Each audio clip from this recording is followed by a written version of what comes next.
여러분 혹시 그 얘기 들어보셨어요? 그 분양권의 무덤이라고? 하필이면 그게 이제 또 용인 쪽에 있는 아파트입니다.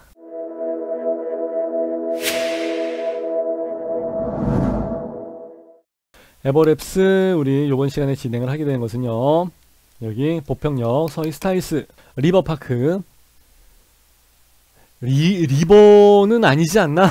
그것도 가만 보니까 조금 웃기긴 한데, 어쨌든 서희스타일스 리버파크를 가지고 이야기를 한번 해보겠습니다. 자, 제가 제일 먼저 보는 게 요 사업 안내예요. 여기를 보시게 되면은 용인의 미래를 바꾸게 될 1963세대의 거대한 위용 해서 나와 있는데, 옛날서부터 용인은 바뀐 게 없어요. 네, 항상 하는 멘트고. 자, 이미지를 보시게 되면 여기 수변공원, 강이라고 좀 불릴 만도 하긴 하다, 그죠? 그리고 여기 이제 수변공원 나와 있고, 여기 차도가 없으면 좀 좋은데 그거는 조금 아쉽지만, 하여튼 수변공원이 있다는 것은 완전히 삶의 질이 달라집니다. 예, 이런 거 하나 있고 없고가 무지하게 차이가 많이 나죠. 그리고 앞에 보평역 요거 하나 또 그래픽 하나 딱 갖다 그려놨네. 예. 그리고 이제 아래쪽을 보시게 되면은 3중 일반 주거지요. 그러니까 여기는 주상복합이 아니에요. 그리고 36개층으로 해서 21개동이 들어가 있으니까 세대수가 1963세대가 들어가죠. 상당히 많죠. 용인 바닥에서는요, 땅 그 토지 매입이나 이런 게 좀 쉬워요. 왜냐하면은 성남 같지 않고 경기 광주나 용인 같은 데는 막 공장 같은 게 막 잔뜩 있었어요. 그래가지고 공장, 창고 막 이런 게 있다 보니까 땅 매집해서 이제 이렇게 하기는 쉽죠. 그러면 이제 땅 그 쪼가리가 사이즈가 좀 커요. 그러다 보니까 좀 대규모로 해서 들어간 경우가 많고 그러는데, 그게 오히려 좀 독이 되죠. 아, 옛날에 그래갖고 그것 때문에 말 많이 나왔었죠. 브랜드 소개 그러면은 서희건설, 예, 한효주밖에 생각이 안 납니다. 이쁘긴 진짜 이쁘죠. 자, 입지 여건 이거 한번 보실게요. 자, 용인에서 들어가는데, 얘들이 이제 얘기하는 거는 보통 뭐 GTX A라인 들어갑니다 라고서 뭐 얘기하고 그러는데, GTX A라인은 사실 여기랑 굉장히 멀어요. 우리가 생각하는 그 서희스타일스 리버파크는 여기고, 빨간색 점 여기고, GTX A는 요 라인은 이쪽으로 들어갑니다. 그러니까 여기서 여기까지 굉장히 멀어요, 지도가. GTX A를 여기다 갖다 붙이면 안 될 정도예요. 그리고 더 웃긴 건 뭔지 아세요? 여기서 14km 밖에 떨어져 있는 그 SK 하이닉스 있죠. 고용 유발 뭐 이게 생산 효과가 있고 막 얘기하는데, 그래서 하이닉스는 원산면에 있는 거 아니야? 막 그렇게 해서 봤는데, 와, 나 그거 보고서 놀래갖고요. 아니, 왜 그러냐면은 여기 있죠. 보평역 좀 멀리 볼게요. 기흥역 여기 있고, 수지 신갈 여기 있고, 그죠? 보평역 여기 있고, 여기서 쭉 내려가가지고 원산면까지 지나가서 원산면 밑에 여기, 원산면은 원산면이지, 여기가 그 SK 하이닉스 그 자리거든요. 그러니까 여기까지는 굉장히 먼 거리죠. 15km 가까이 들어가는데 15km면은 말도 안 되는 거리죠. 이거 하나 보실래요? 여기 동대문구 장안동 이제 우리 집이거든요. 장안평역. 장안평역에서 해가지고 내가 가끔 스타필드를 자주 가요. 여기가 13km, 14km 나옵니다. 그러니까 차로 갈 때는 길 안 막히고 뻥 뚫리면 30분이면 가죠. 근데 그건 내가 어쩌다가 한번 놀러 갈 때, 쇼핑하러 갈 때 얘기고, 매일같이 15km를 뛴다는 것은 기름값 장난 아니에요.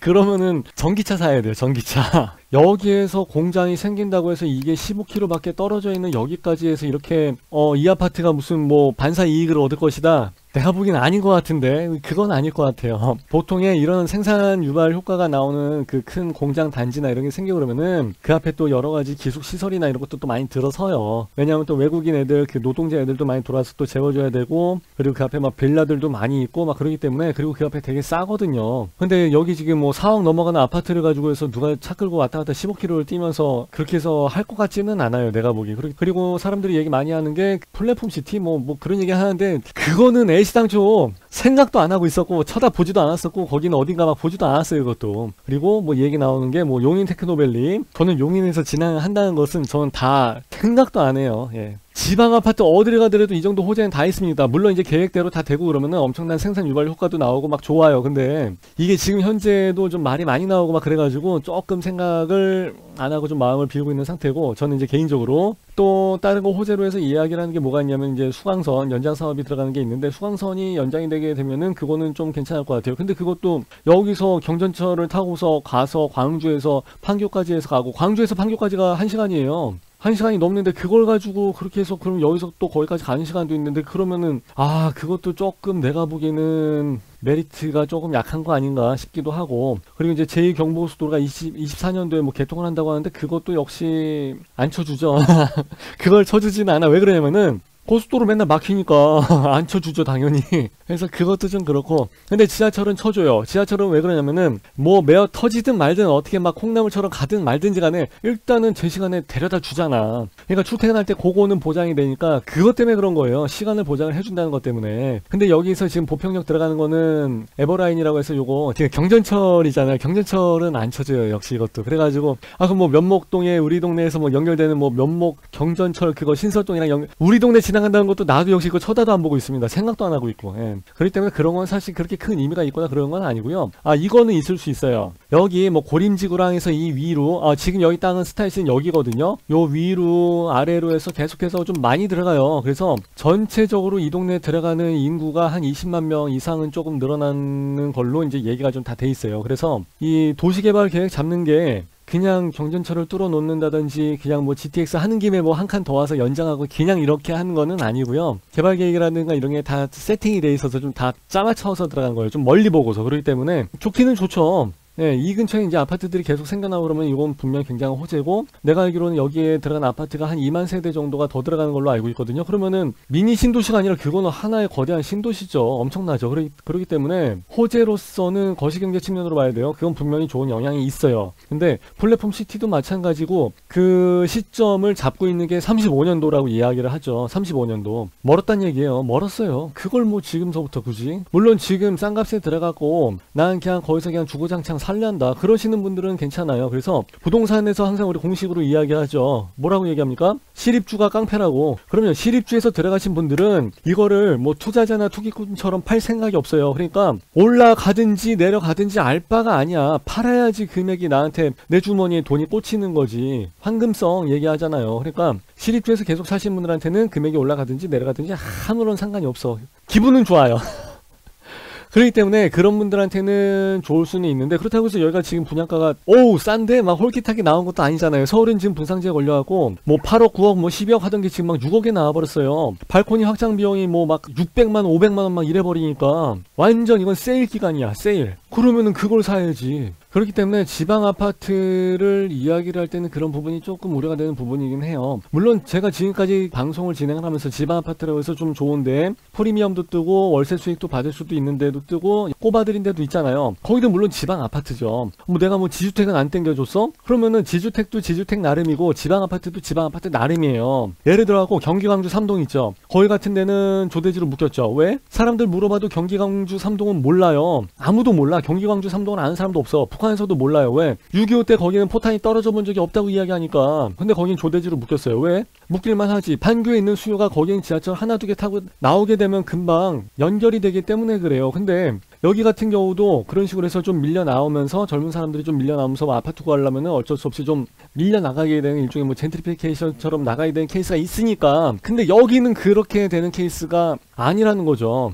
그래서 우리 같은 경우 옛날에 이야기를 할 때 용인 성복서부터 그 한숲시티 그때 당시에 한숲시티는 우리가 맨날 한숨 나온다고 해서 한숨시티라고 해서 막 놀리고 그랬는데 어떻게 됐는지는 모르겠습니다. 아주 오랜 시간이 지났으니까. 그때 세대수가 막 한 5천 세대인가 막 하여튼 무지하게 많이 들어왔어요. 근데 그때 당시에 얘기할 때 야 미쳤냐고, 용인에서 5천 세대를 누가 들어가냐고. 결국 누가 들어가? 진짜 안 들어갔지. 그래서 그거 지금 아직도 84 타입이 그냥 4억 뭐 4억 5천 요 정도. 그것도 많이 올라가갖고 그나마. 그러니까 변동이 그냥 계속 없이 그냥 그대로 그냥 계속 쭉 갔던 거예요. 그러니까 내가 아까 얘기했잖아요. 마음을 비우고 그냥 시립주 와서 그냥 세월아 내어라 길게 사신 분들은 뭐 상관이 없다니까요. 근데 자산관리 차원에서 접근을 하신다 그러면 그거는 나는 아니올시다 라고 생각을 한다는 거죠. 근데 이제 여기에서 물론 좋은 점도 분명히 있어요. 수강선 라인 아까 말씀드린 것도 그렇고, 일단은 여기 경전철, 우리는 뭐 경전철을 쳐주지는 않지만 그래도 뭐 여기에서 뭐 생활 반경이 좀 맞아 떨어진다 하시는 분들은 괜찮죠. 뭐 괜찮을 것 같습니다.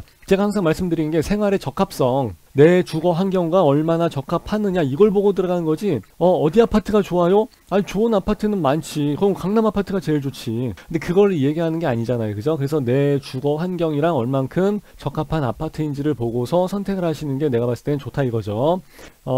사람들이 생각했을 때 1900세대 정도가 들어가 있으니까 우와 좋아요 막 생각을 하시겠지만은 사실 그게 오히려 독박이 될 수도 있습니다. 왜 그러냐면은 이런 지방 아파트 같은 경우는 한 6대4 정도 나오거든요. 실거주를 한 60% 정도 한다 치고 한 40% 정도는 시장의 물량이 나온다고 치면 전월세로 여기 어차피 이제 전매 제한이 있으니까 3년 그럼 어차피 뭐 매매도 나오겠다 그죠? 근데 전월세가 좀 돌아가 줘야 되는데 돌아는 가죠. 근데 물량이 그러면 한 8, 900세대 정도 가까이가 임대로 해서 나온다든지 뭐 그렇게 해서 매매로 해서 나온다든지 그러게 되면은 그때 당시에는 입주 때 출렁거림이 좀 있어요. 시세가 한번 푹 떨어졌다 갑니다.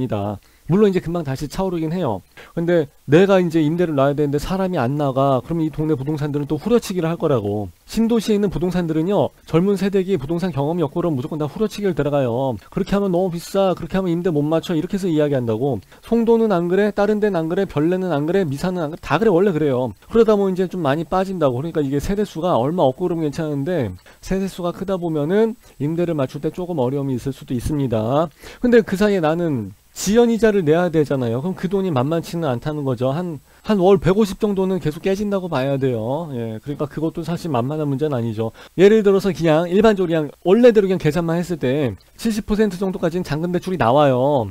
이금융권에서 뭐 80%는 안 나오지. 근데 그 정도 70% 대출을 받았을 때 그 정도 금액이 이미 분양가를 뛰어 넘어가 버린다고. 그러니까 임대를 내가 보증금 1000에 얼마를 놓든 5000에 얼마를 놓든 1억에 얼마를 놓든 임대 맞추기가 좀 쉬워져야 되는데 여기는 그렇게 될 것 같지는 않다는 거죠. 그럼 내 돈을 들여서 좀 넣어야 된다는 그 얘기죠. 이자 내가면서. 그게 뭐예요? 그게 전문용어로? 빠킹이죠. 내 돈 빠킹하고 그냥 가야 된다고. 그러면 이게 마음이 편하겠냐고. 그런 경우의 수가 발생이 될 수도 있다는 거 감안을 하시고요. 여기서 제가 하나 말씀드릴게요. 막 내 생각하고 다르다고 막 악플 달고 막 그러신 분들 계세요. 그러지 마세요. 사람의 생각은 다 달라야 돼요. 내 생각이 왜 당신하고 똑같아야 되는데, 그죠? 특히 부동산은 그래요. 서로의 생각이 달라야지 누구는 사고 누구는 팔고 그러지. 안 그러면 모든 사람이 다 팔어. 그럼 시장이 돌아가겠냐고. 그죠? 사람의 생각은 다 당연히 다른 게 정상입니다. 나랑 생각이 다르다고 해서 막 욕하고 그럴 필요는 없어요. 자, 입주자 모집 공고 하나 보고 들어가실게요.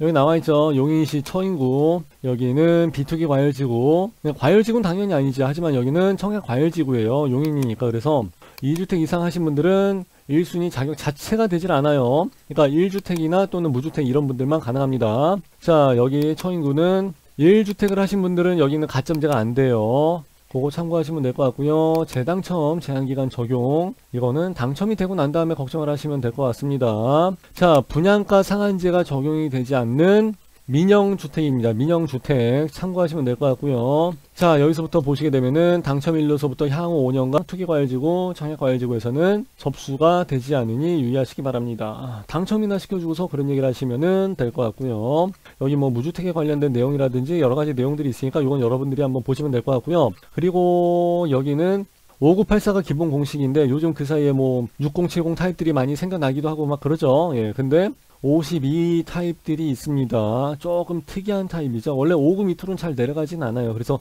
5984가 기본 공식인데 여기는 더 작은 타입이 있다는 거. 그리고 보통 펜트하우스 같은 경우는 뭐 150, 뭐 138 막 이런 게 막 펜트하우스 사이즈인데 내가 바로 전에 방송했던 거 막 그 정도 사이즈가 나와야 되는데 여기는 그냥 105가 펜트예요. 예, 105가 여기서 짱을 먹고 있습니다. 105 타입에서 만일에 한 저렴하게 나온 게 있다 그러면은 괜찮죠. 여기 보시게 되면은 야, 지방 아파트에선 105짜리 가지고 펜트를 하는데 5억이면 돼. 할만하죠. 그래서 요즘 젊은 사람도 지방 가서 사는 거예요. 그리고 여기는 발코니 비용이 상당히 노멀하게 나왔습니다. 예, 결코 싸지는 않는데 조금 아쉽죠. 뭐 여기 앞에 일자가 빠져있는 케이스도 내가 바로 전 방송했을 때 그것도 서울에, 예, 그것도 봤는데 그것도 서울은 아니지. 서울 바로 옆에 분상제 걸려갖고 막 발코니 확장 비용도 굉장히 싸게 나오고 아파트도 뭐 9억 10억 뭐 12억 가구 있는데 막 6억에 나와버렸으니까 싸죠. 게다가 발코니 확장 비용까지 해서 뭐 500, 600 막 이렇게 나와버렸으니까 완전 세일이죠. 완전 반값 세일. 그럴 땐 무조건 그거 사야죠. 여기를 왜 뭐하러. 여기는 1800 앞에 일자가 붙어있지만 사실 여기 앞에 일자가 아니라 3자가 붙어있는 경우도 봤습니다. 그렇기 때문에 이 정도는 그냥 뭐 그러려니 할 수 있는 그런 가격이라고 생각을 하고요. 요즘은 분상제에 걸린 아파트 같은 경우는 분상제에서 그 옵션 장사를 많이 하죠. 옵션 가지고 해가지고 막 옵션비가 1억이야 막 그렇게 돼 있는 케이스도 있는데 여기는 옵션 가지고 장난질 치거나 그러지는 않은 것 같고요. 다른 아파트에는 없는 거 하나 내가 말씀을 드릴게요. 다른 아파트는 사실 동별 뭐 주요 유의사항 해가지고 그냥 다 뭉뚱그려가지고 조그만 글씨로 막 써놓고 그러거든요. 근데 여기는 동별로 구분이 쉽게 나눠놨습니다. 그래서 내가 만일에 뭐 103동이 됐다 그러면 103동에서 유의사항이 뭐가 있는지 한 번에 딱 보면 되죠. 예. 요거는 굉장히 솔직하게 구분을 잘 해놓은 것 같아서 요건 좀 마음이 듭니다. 이렇게 해서 기본적인 내용에 대해서 알아봤고요. 이제 또 이거 못지않게 대단지 아파트에서 중요한 게 바로 동호수 배치도, 단지 배치도거든요. 요거 같이 파트 2에서 보시면서 여러분들하고 알아보도록 하겠습니다.